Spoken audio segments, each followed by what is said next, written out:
इनकी बेईमानी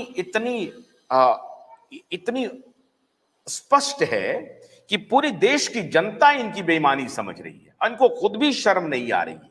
ये इतने बेशर्म हैं कि इनको खुद लाज नहीं लग रही है कि एक पूरे अन्याय के साथ ये खड़े कैसे होते हैं। मुझे तो हैरानी है कि इनको नींद कैसे आती है।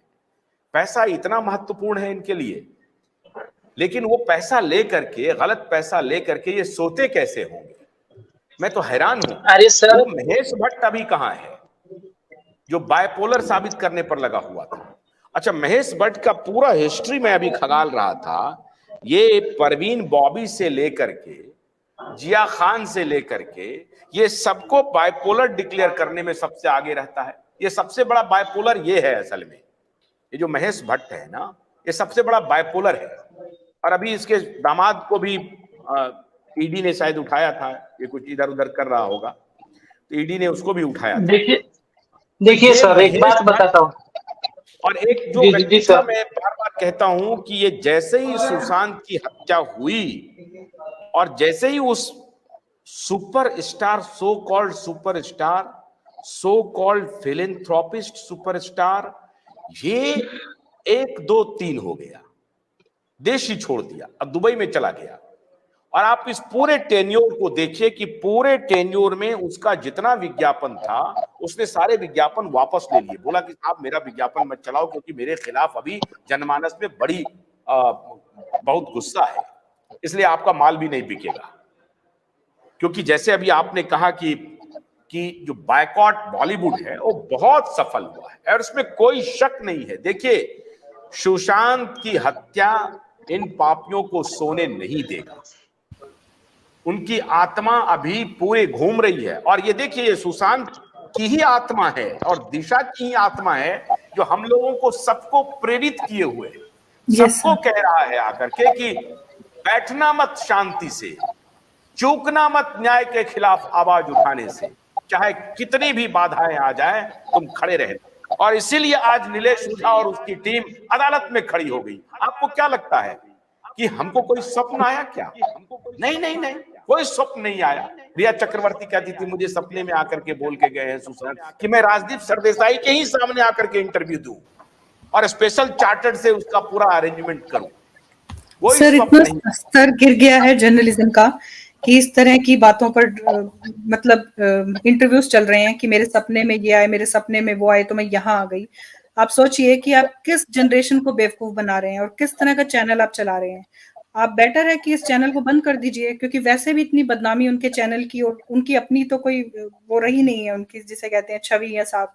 तो शर्म आनी चाहिए। इतने एजुकेटेड जो देश की जनता है, चाहे वो गांव में रहती हो चाहे शहर में रहती हो, सबके पास सोशल मीडिया है, सब अपना बिजनेस करते हैं, जॉब करते हैं, लोग बहुत एजुकेटेड हैं आजकल। ये नहीं समझे कि कोई गांव में रहता है या कोई हिंदी बोलता है या कोई रीजनल बोलता है लैंग्वेज तो वो कम पढ़ा लिखा है। सब लोग वेल एजुकेटेड है, सबको पता है क्या चल रहा है, और जनता फिर अपना दिखाती है फिर जब समय आएगा।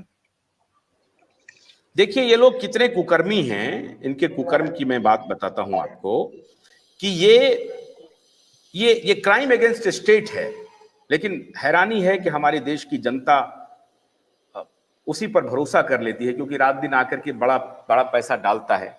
ये और इनका एक साथी चैनल हुआ करता था, आजकल उसको किसी ने खरीद लिया है, तो अब वो मामला इनके हाथ से निकल गया है।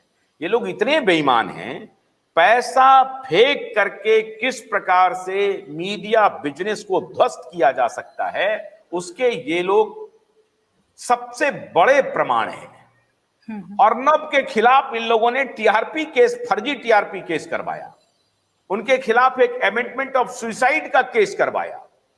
और पूरा ऐसा दिख रहा था कि साफ साफ अर्नब को, चूंकि वो इस केस को उठा रहा था, तो अर्नब को इंप्लीकेट करने के लिए कैसे उसकी आवाज को दबाया जाए, पूरा षड्यंत्र किया इन मीडिया माफियाओं ने भी, पूरा षड्यंत्र किया।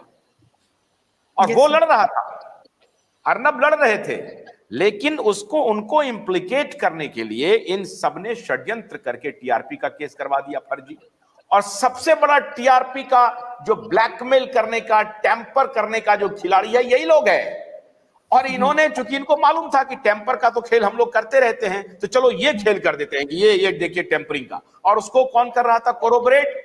जो इस सृष्टि का सबसे भ्रष्ट पुलिस ऑफिसर है। हैरानी देखिए वो बेशर्म पुलिस ऑफिसर को। अभी हमको जानकारी मिली है कि वो शायद भाग रहा है, ऑस्ट्रेलिया वगैरह भाग जाएगा। लेकिन इस बीजेपी, मैं तो हैरान हूं कि कितनी निर्लज्ज सरकार है। नमः शिवाय। उस ऑफिसर को रीइंस्टेट कर दिया। Yes sir. और वो आदमी इतना भ्रष्ट है कि वो कोर्ट में अपियर नहीं हुआ, इधर उधर से रिलीफ लेकर के आखिर में कभी वो भगोड़ा ही बना रहा। पुलिस उसको पकड़ने के लिए गई, लेकिन वो कभी पुलिस के पकड़ में नहीं आया। वो इतना बड़ा शासित पुलिस कमिश्नर था। उस पुलिस कमिश्नर को इस सरकार ने रीइंस्टेट कर दिया। ये कैसी सरकार है?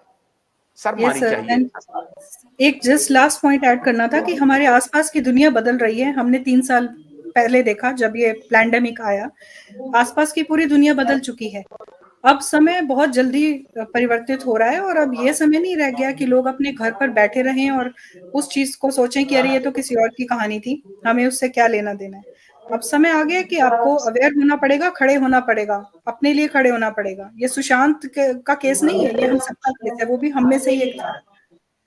तो समय बदल रहा है। ये समय सर अब 1-2 साल में हालात बहुत ज्यादा बदलने वाले हैं।